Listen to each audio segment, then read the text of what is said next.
Hello and good morning everyone. आपको पता है कि आंध्र प्रदेश की न्यायिक राजधानी कौन सी है, विधायी राजधानी कौन सी है और कार्यकारी राजधानी कौन सी है? तो आपको लग रहा है भाई यार याद तो है पर कंफ्यूजन है कि कौन सी राजधानी क्या है। तो ये कंफ्यूजन मैं आज क्लास में दूर करने जा रहा हूँ। और अभी आंध्र प्रदेश की एक सिंगल एंड वन कैपिटल बनने जा रही है, कौन सी है वो भी इस क्लास में जानेंगे। क्या आपको पता है कि डीजीसीए के एक नए चेयरमैन बनाए गए या नए हेड बनाए गए हैं? क्या नाम है उनका? वो भी नहीं पता है, वो भी इस क्लास में जानेंगे। और इंडिया का चौथा सर्वे वेसल जिसका नाम संशोधक है, उसको हाल ही में कमीशन किया गया है। तो इससे पहले के तीन सर्वे का जो सर्वे वेसल कौन से थे उनके बारे में भी हम इस क्लास में जानेंगे। और क्या आपको पता है हिमालयन तार, सुना है नाम? बहुत बार सुना होगा और बहुत बार एग्जाम में आया होगा।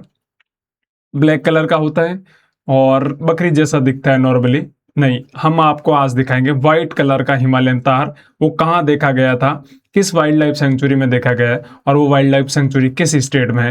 तो ये ऐसे सभी इंटरेस्टिंग क्वेश्चन को जानने के लिए हमारी क्लास में बने रहिएगा। आज है 2 अप्रैल और जो भी इंपॉर्टेंट क्वेश्चन रहेंगे डिस्कस करेंगे, उसके साथ बहुत सारे स्ट्रेटेजी के भी हम इस क्लास में डिस्कस करेंगे। तो सबसे पहले ये प्रीवियस क्वेश्चन रहता है जिससे पता चलता है जो भी मेरे भाई है वो कितनी पढ़ाई कर रहे हैं और कितना सीरियस है एग्जाम के प्रति, ठीक है। और यदि सीरियस हैं और एग्जाम के प्रति बहुत सिंसियरली काम कर रहे हैं तो आपका सिलेक्शन होना 100% है। और जो अभी तक नहीं सीरियस हो पाए या सिंसियर नहीं हो पाए, उम्मीद करता हूँ वो भी जल्द इस रास्ते पे आ लौटेंगे और जल्द से जो भी अपना मतलब टारगेट है उसको अचीव करेंगे, ठीक है। तो ये आपके सामने प्रीवियस क्वेश्चन है जिससे मैं एक्सपेक्टेड करता हूँ इसका आंसर आप कमेंट बॉक्स में देंगे। जो राष्ट्रीय चंबल अभ्यारण्य है वो किन 3 राज्यों से कि त्रिवेणी संगम पर स्थित है? तो ये 4 ऑप्शन है, जो भी आपको अच्छा ऑप्शन लगे वो आप कमेंट बॉक्स में जरूर देना जिससे आपको लगता है। और ये कहाँ से निकलती है? जानपाव हिल्स मध्य प्रदेश से निकलती है। और इधर ये किस स्टेट में जाती है, ये किस स्टेट से होकर किस स्टेट में जाती है? तो आपका लगभग तो आइडिया इससे लग गया। इसके अलावा जो इसकी जो इंपॉर्टेंट नदियाँ वो देख सकते हैं, बामनी हो गए, आपको परवन हो गया, पार्वती हो गया, सीप हो गया, बनास हो गया, चाखन हो गया, खुराल रिवर हो गया, मंगली रिवर हो गया, तो ये मेज रिवर है। तो ये इंपॉर्टेंट इसकी सहायक नदियां भी आपको देखने को मिल सकती है इस फोटो से। तो और इसका आंसर जरूर आप कमेंट बॉक्स में देना। अगला और आज का हमारा पहला क्वेश्चन है, अमरावती को आंध्र प्रदेश की एकमात्र राजधानी घोषित करने के लिए किस अधिनियम में संशोधन किया जाएगा? बहुत इंपॉर्टेंट क्वेश्चन है। आपको पता है कि अभी आंध्र प्रदेश में 3 कैपिटल सिटी का कंसेप्ट था कि हम 3 कैपिटल सिटी पे काम करेंगे, लेकिन जो अभी वर्तमान की जो गवर्नमेंट है वो ये चाह रही है कि हम 3 पे काम न कर हम सिर्फ एक कैपिटल सिटी बनाएंगे और उसका क्या नाम रहेगा? अमरावती, ठीक है। तो ये बहुत अच्छा क्वेश्चन है।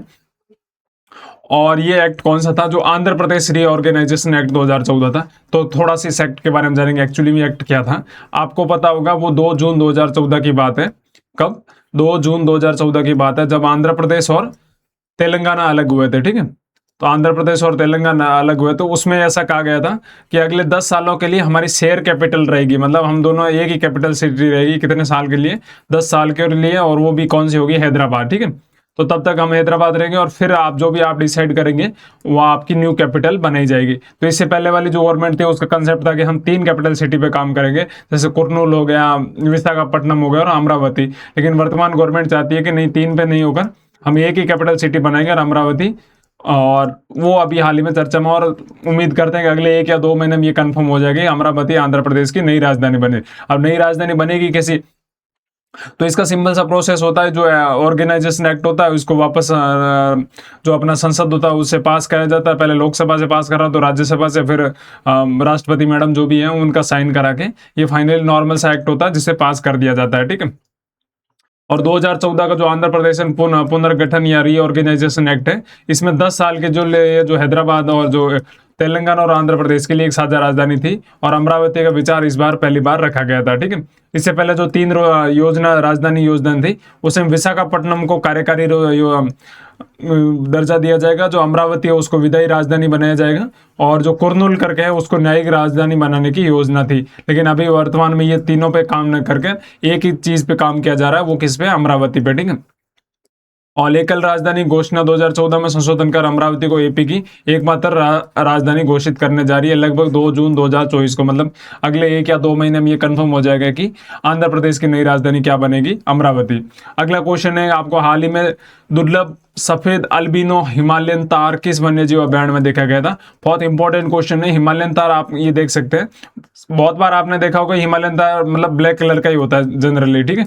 और एक बहुत साई किस्म का मतलब एक जानवर होता है और बहुत हाइट पे रहता है ये, मतलब ये नीचे मतलब नीचे पहाड़ियों से नीचे नहीं आता, बहुत ऊपर तक रहता है और शर्मिला होने की वजह से बहुत ज्यादा कम दिखता है, ठीक है। लेकिन अभी हाल ही में जो कुगती वन्यजीव अभ्यारण्य है, ये कुगती वन्यजीव अभ्यारण्य कहाँ पे, ये चंबा में है। कहाँ पे? चंबा हिमाचल प्रदेश में है, वहां इसको देखने को मिला है चंबा में। और ये व्हाइट कलर का, तो ये पहली बार ऐसा देखा गया था जिसके वजह से, और इसका जो व्हाइट कलर है वो किसके कारण है, जो अल्बिनो करके एक रंजक होता है, अल्बिनो के कारण, अल्बिनो करके का एक रंजक होता है, उसकी वजह से इसका कलर व्हाइट हो जाता है, ठीक है। तो ये इंपॉर्टेंट क्वेश्चन बन जाता है कि अल्बिन जो व्हाइट हिमालयन जो सफेद अल्बिनो है हिमालयन तार, वो कहाँ देखा गया? कुगती वन्यजीव अभ्यारण्य। और ये कहाँ पे? चंबा में। और ये रावी और जो चिनाब नदी है उसके बीच स्थित है, ठीक है। इस तरफ रावी निकलती है, इस तरफ चिनाब निकलती है, उसके बीच में कुगती वन्यजीव अभ्यारण्य है, ठीक है। और कहाँ पे है? हिमाचल प्रदेश में। और ये दुर्लभ सफेद अल्बिनो मादा हिमालयन तार अभी हाल ही में रिकॉर्ड की गई थी।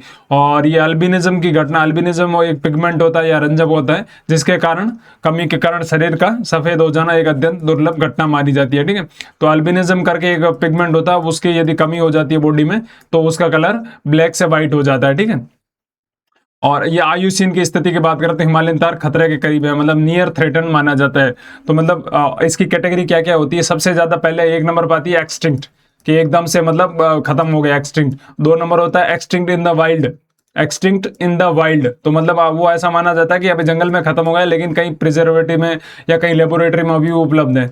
उसके अलावा 3 नंबर पे आती है क्रिटिकल इंडेंजर्ड, कौन सा? Critical endangered. 4 नंबर पे आता है इंडेंजर्ड, मतलब बहुत ज्यादा खतरा हो गया, ठीक है। और 5वें नंबर पर आता है वल्नरेबल, कि मतलब अभी अवेलेबल है लेकिन वो खत्म होने की कगार पे शुरू हो गया है। और जो 6 नंबर पे आता है वो आता है आपका नियर थ्रेटन माना जाता है, ठीक है। तो ये अभी तो मतलब बहुत मात्रा में ये देखने को मिलते हैं लेकिन नियर थ्रेटन है। आयुसीन का मतलब है international union of conservation and nature, ठीक है। तो आपको याद रखना है कुगती वन्यजीव अभ्यारण्य। अगला क्वेश्चन है, संशोधक वार्ड यार्ड 3028 सर्वे वेसल किस शिपयार्ड में बनाया गया था? तो बहुत अच्छा क्वेश्चन है, और ये किसके द्वारा बनाया गया? ये जो garden rich ship builders and engineers limited Kolkata है, तो जीआरएससी के द्वारा, जीआरएससी कोलकाता के द्वारा बनाया गया संशोधक यार्ड। और ये जो सर्वे वेसल है ये इंडिया में लगभग ये कॉन्ट्रैक्ट किया गया था। अब 4 सर्वे वेसल लार्ज प्रोजेक्ट पर कॉन्ट्रैक्ट साइन किया गया था, जिसमें से पहला कौन सा था? आईएनएस संध्याक, एसवीएल सीरीज का जो पहला जहाज कौन सा था? संध्याक। उसके बाद 2 नंबर पे कौन था? निर्देशक। और 3 नंबर पे था कौन था? आईएनएस इक्साक। और अभी जो 4 नंबर पे क्या नाम है इसका? आईएनएस संशोधक, या वो यार्ड 3028 भी इसको नाम दिया गया है, ठीक है। और चौथा और अंतिम जहाज भारतीय नौसेना को सौंपा गया था।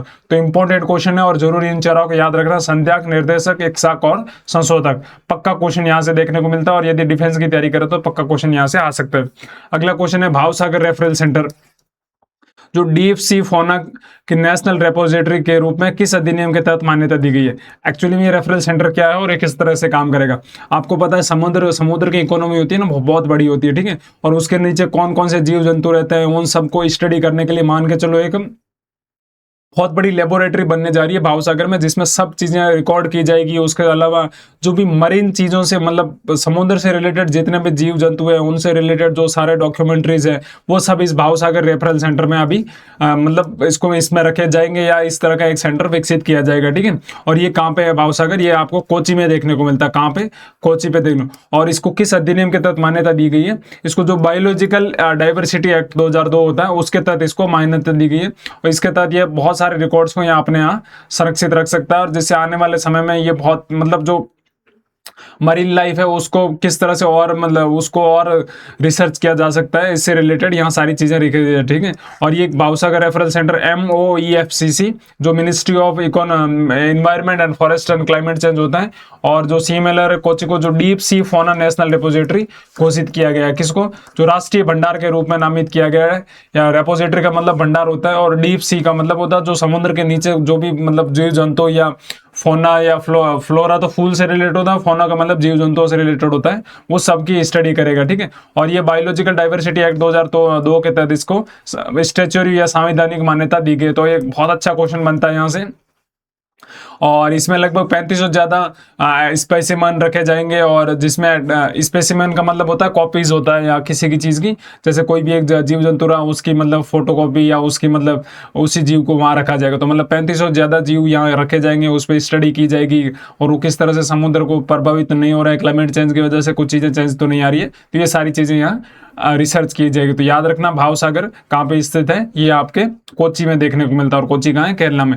और डीजीसी के अभी हाल ही में नए प्रमुख बनाए गए, किसे बनाया गया था, इन्हें वीर विक्रम यादव को अभी डीजीसी का नया प्रमुख बनाया गया। किसको, डीजीसी का फुल फॉर्म होता है director general of civil aviation, ठीक है। वरिष्ठ आईएएस अधिकारी वीर विक्रम यादव, उनको अभी नया प्रमुख नियुक्त किया गया है। और डीजीसी के बारे में करेंगे, ये नागरिक जो उड्डयन महानिदेशालय नागरिक जो उड्डयन मंत्रालय का अधीन जो नई दिल्ली में स्थित है। डीजीसी का हेडक्वार्टर कहाँ पे है, न्यू दिल्ली में है, ठीक है। और अभी हाल ही में इनको चेंज क्यों किया गया, जो विमानन सुरक्षा ढांचे को और मजबूत करना, कर्मचारियों को जो कमी है उसको दूर करने के लिए इनके सामने बहुत बड़ी चुनौतियां हैं। और ये जो विमानन सुरक्षा और विनियामक जो चुनौतियां हैं उनके बीच अभी इनकी जो नई अपॉइंटमेंट हुई। आपको पता है बहुत बार इंजन फेल्स हो रहा है बहुत सारी इन चीज़ों में एयरलाइंस में, और उसको किस तरह से और ज़्यादा मजबूत किया जा सकता है, इसके बीच अभी डीजीसी के नए अध्यक्ष हेड को से बनाया गया, वीर विक्रम यादव को डीजीसी का नया प्रमुख बनाया गया है। तो उम्मीद करता हूँ ये सारे क्वेश्चन आपको समझ में आए होंगे, और ऐसी इंटरेस्टिंग क्लासों के लिए हमारे साथ बने रहिएगा। आप सबका शुक्रिया, धन्यवाद।